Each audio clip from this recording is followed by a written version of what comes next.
What's up, good people? How you doing, good people? Good morning. Good morning. Let me make sure my audio is right. We have PPI going on this morning.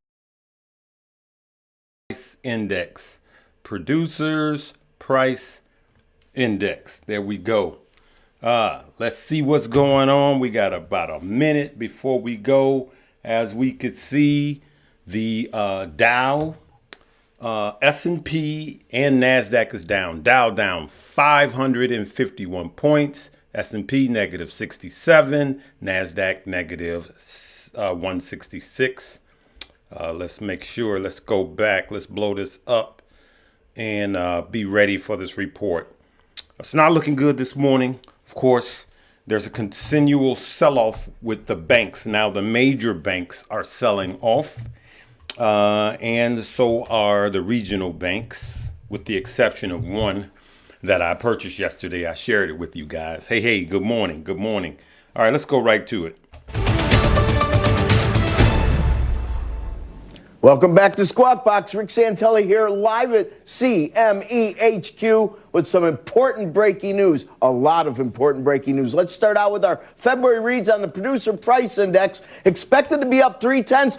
Buckle up, people. Down 0.1%. Down 0.1%. We all know that in December it was down 0.2. So we are revisiting that. Obviously, that is an important issue when you get back in negative territory. You're actually lowering some of those prices versus changing the rate of change. Strip out the all-important energy, a much lower number. Unchanged, expected up 0.4. Strip out food, energy, and trade, up 0.2. Expecting up 0.3. Up 0.2 equals the best numbers that we've had going all the way back to January of 21. And that, of course, was last month. It was up 0.2.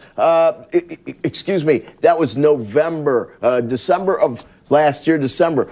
January, of course, we were up 0.6. Now, year over year, probably the most important. Year over year, we're expecting 5.4. 4.6 on year over year, 4.6. That is the lowest level going back to March of 21. And if we strip out food and energy year over year, it is 4.4. 4.4, and the high water mark there, just so people realize how far we have come, the high water mark there was 9.7. If we strip out food, energy, and trade, it's also up 4.4. So these numbers have really come down rather dramatically. That 4.4 brings us to the lowest level also since March of 21. You can see interest rates going down. We're under some important moving averages, under 3.5% now in a 10-year. If we look at Empire, a blowout negative number at minus 24.6. Now let's go for retail sales. These are February numbers, down 0.4%, exactly as expected. Exactly as expected. That's the worst number since Dees when it was minus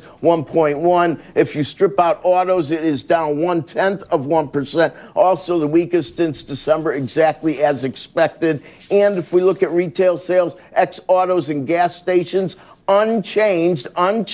We're expecting down 0.2%. So far, that's about the only bright spot. But remember, sequentially, that's following 2.8. And finally, the control group that gets used in other higher up the food chain economic data points, up 0.5%. That isn't too bad considering. Up 0.5% is only as good as our last look, which was up 2.3, and that happened to be the best of all of last year going back to January. Interest rates have moved down, not as much as I would have thought, and that's most likely because flight to quality, flight to safety has taken a big bite out of all the buying that has already occurred, and adding some in is becoming a little bit bigger task. If we look at the pre-opening equities, of course, very meager bounces. And let's not forget, all this concentration on Europe, I would just say two words: negative rates. Anybody who is surprised that when we were close to 19 trillion in negative rates, much of which was in Europe,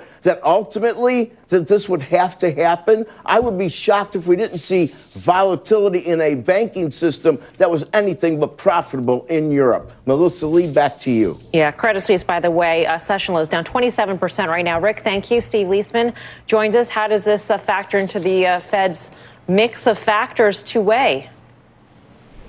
Well, this PPI report is a very good report if you're fighting inflation. It shows that there is less inflation up the inflation chain here. And there's some things in here that are in line with what folks thought was going to happen in the process of bringing down inflation. The one that stands out to me, a couple of them, the PPI for trade, it's a proxy for margins being down 0.8%. Transportation and warehousing, Melissa, as you know, we've been following some of the declines in shipping out there. That's down 1.1%. And then, of course, there was the energy decline. So overall, I think this is a positive number for the outlook for inflation. PPI can lead. PPI can be going to go along with what's happening in CPI. Also, when I look up the chain, processed goods for intermediate demand up 0.4. And then the other thing is I'm going to take a pass on judging the retail sales number, in part because January was a real outlier. We think we had more spending in January than is normal. February could just be a kind of bounce back or bounce down from that, I guess is the way to put it. So here we are, and I just want to tell you what's happened to the Fed Fund futures here, Melissa, which is now we're 50, well, we were 50-50 for a minute. Now we're still banking on that cut. There's a weird trade out there. I'm going to talk to some Fed funds guys when I get off air here, and I'm going to ask them what's going on. You have this quarter point still is a more than 50% probability for March. But after that, if you look at that January 24 contract, it just goes straight down, and tremendous amounts of cuts are now built in for the back end of this curve here. Wow. Steve, thank you. Steve Leisman. Okay. Coming up next, billionaire investor Mike Novogratz. We're going to talk to him about this morning's market sell-off. We'll also talk about Bitcoin's rally on the other side of it. Credit Suisse continuing to fall. We're now looking at a bank stock that is off close to 30% this morning.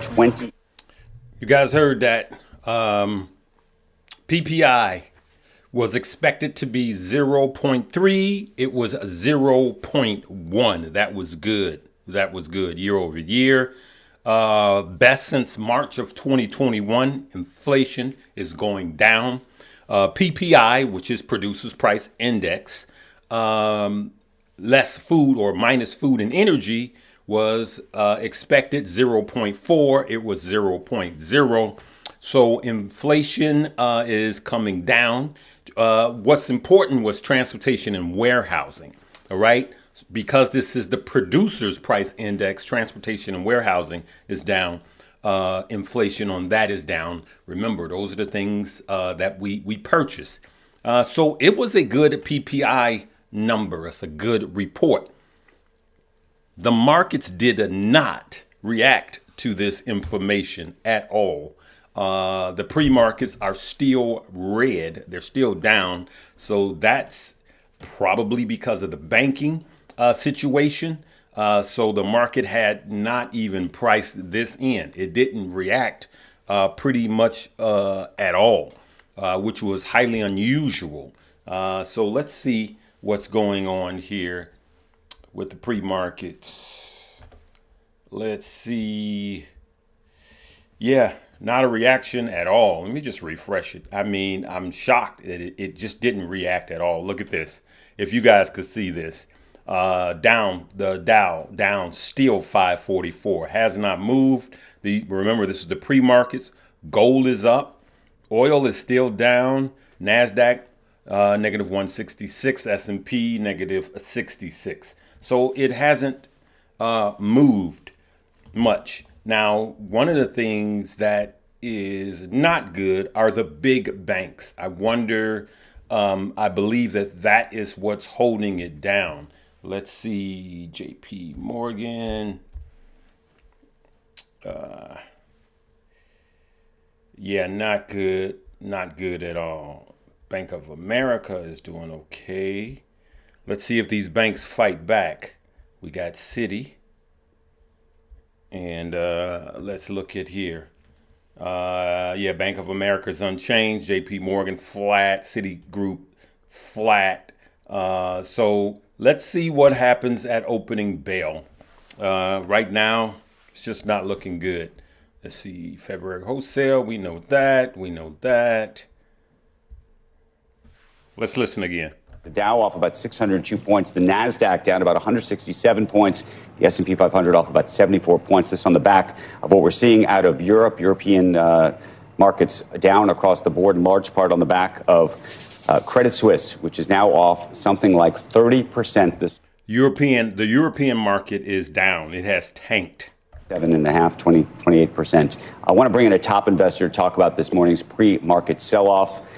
This is a macro story. You're a macro guy. Galaxy Digital CEO Mike Novogratz joins us in an exclusive interview.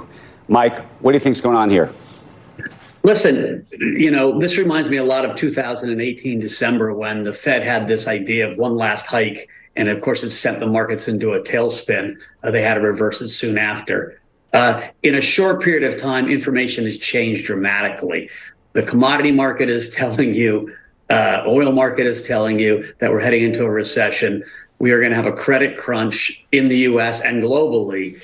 And so fixed income, commodities all tell you we're heading into a recession. Powell should pause, and we'll be cutting rates sooner than we think. And so that's a huge shift in psychology. It's got Bitcoin and Ethereum on the move. If there was ever a time. Yes, we do care about Europe. Listen, when America sneezes, you know the rest. It's too great. And we're seeing that.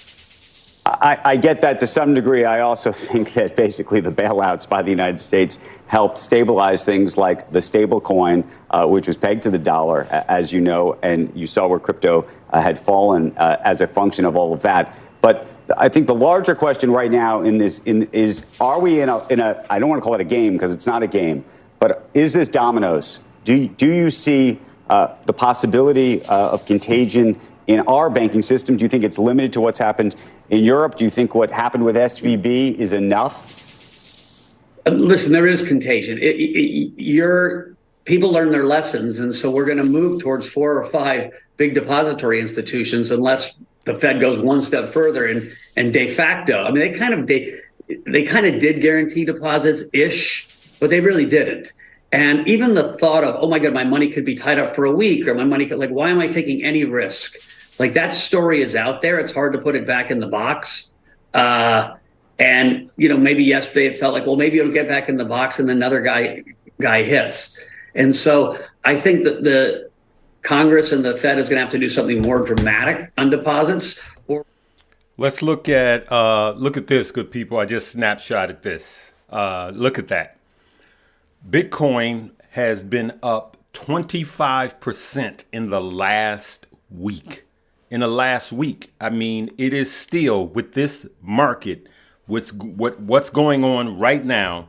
Look at that. Dow down now 600 points. This is not good today with good news with PPI for the market to be down this much. Look at the volatility. Look at this. Wow. But Bitcoin is holding strong. Bitcoin is showing a strong bottom, but as we can see, the Dow is continually selling off. So it's a lot of bad news. We're tied. For the gentleman said, we don't care about the European market. It just don't work that way. The banking system is tied together worldwide. This is a world economy. And so when one implodes, remember 2008, you probably don't remember, but it was a ripple effect throughout the world. OK, and so we do care about what happens in these other markets, the Chinese market, the European market. I challenge you to revisit that. Let's see what's going on. The truth is before us. Yeah. Stripe. What is that? The banks crashing will help inflation. Well, the Fed rate hikes. Look at this. You see here, Germany, France, Italy, Spain. Their markets are down, and the banks, right? Sorry. There we go. Credit Suisse is down. Sorry about that. But they're all down, good people. And it is what it is. We're going to see how this day ends. It's starting out with good news, but the markets are reacting bad to so remember, we talk about micro and macro. Here in the United States, It seems like the government was trying to get ahead of this house of cards known as the banking industry, and they tried to stop it. Look at that. J.P. Morgan down, Bank of America, Citigroup, Wells Fargo, Morgan Stanley, all down. All right. And look at Bitcoin holding strong. Yep. Because it's a flea. People are fleeing even the big banks. Now, when the regional banks were falling apart, people were fleeing the regional banks and going into the major banks. And some people are just not trusting banks at all. So let me say this. And I'll probably close at this. Let me say this. I have very little money in banks, right? So don't follow me to the cash station. I have very little money in banks. Mine are in my broker accounts because I need you to check your broker account because a bank guarantee you and most banks, not all, most banks guarantee you up to $250,000, right? Some broker accounts guarantee you $250,000 on your cash and another $250,000 on your equity, which is your stock. So now you're talking about $500,000. Okay. So I don't care if your entire portfolio is $5,000. It is still a good thing to have your money in multiple banks. It's still a good thing to have your money in multiple brokers. Just start with multiple brokers. It doesn't matter how much you have because you're maxing out your protection. And if they're, and this is, I don't want to scare anybody. It's not going to be a run on. I don't think it's going to be a run on the banks. Look at the CBO. Look at that. Volatility is up. But if there is, it's better to be in multiple locations just in case something happens to your bank or your broker and you can go to another one. Like the VIX. For those of you that are still trading with Robinhood, I feel, I just, I don't like to bash brokers. I know Robinhood is easy to use, but man, enough is enough. Like for those of you guys that had the VXX with the reverse split, Robinhood was a disaster, right? And, Webull was showing you were up. Robinhood was showing you were at a loss. It's just crazy. It's just time to, go to a big boy broker. I'm just going to just shoot it straight. All right. So that's what I'm going to leave it at this morning. Good people. Hey, this is what we got here. Yes. Yes.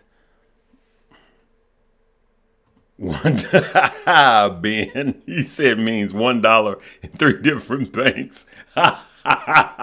Come on, Ben, you get more than $3. He said, let's look at the bonds. Man, y'all killing me. Look at the bonds, y'all. Look at the bond yields. They're coming down. They're coming down. So is the Dow coming down. Wow. Mm-hmm.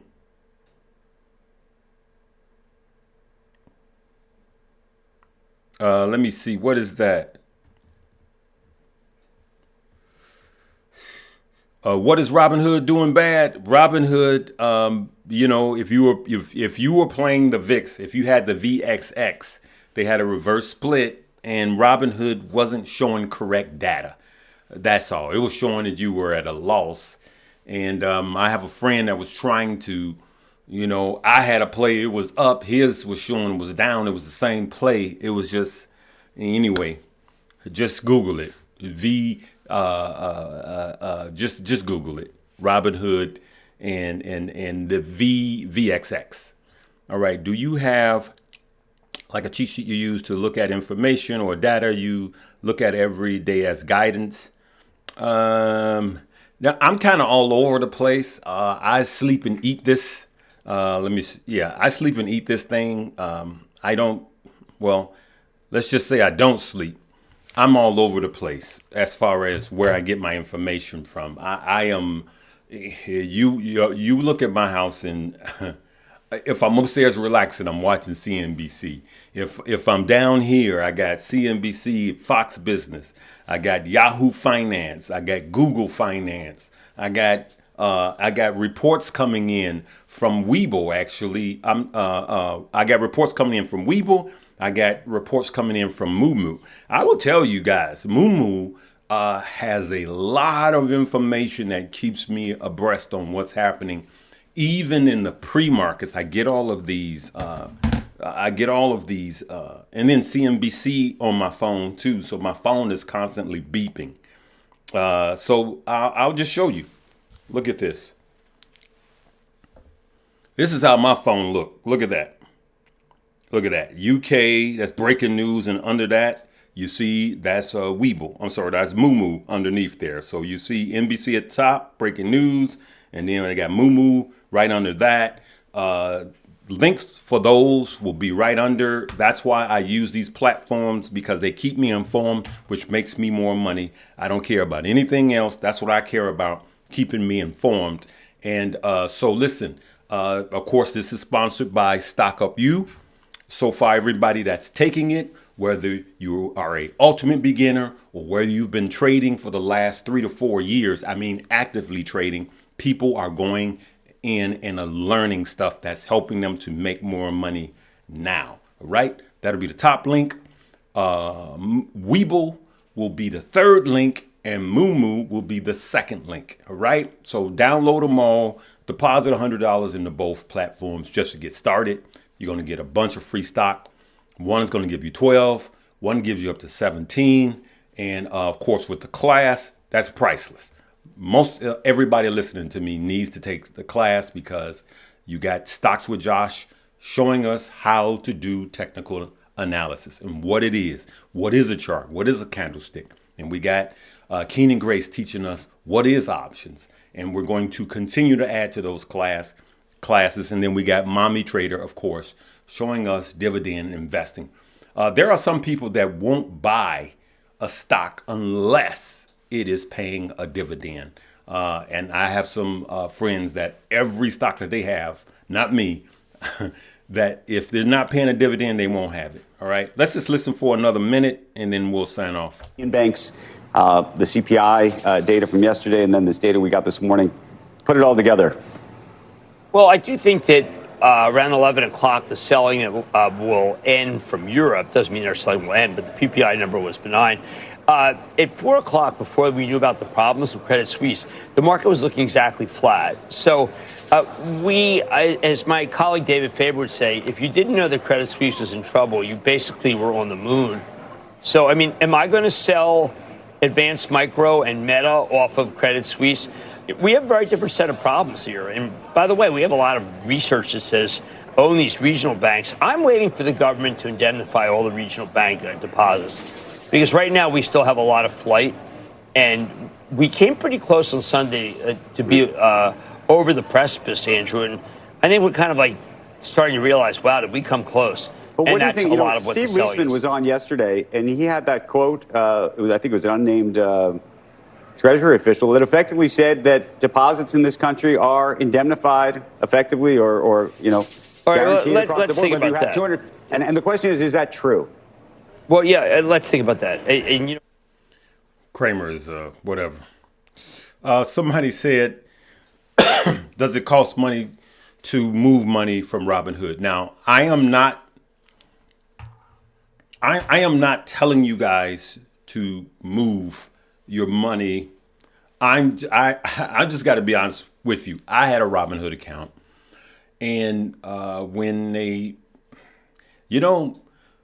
when it's time for you to make money and make big money, and every time that happens, you get froze out every time. Now, all of these crypto platforms do have it where you get froze, but Robinhood has just been the worst, right?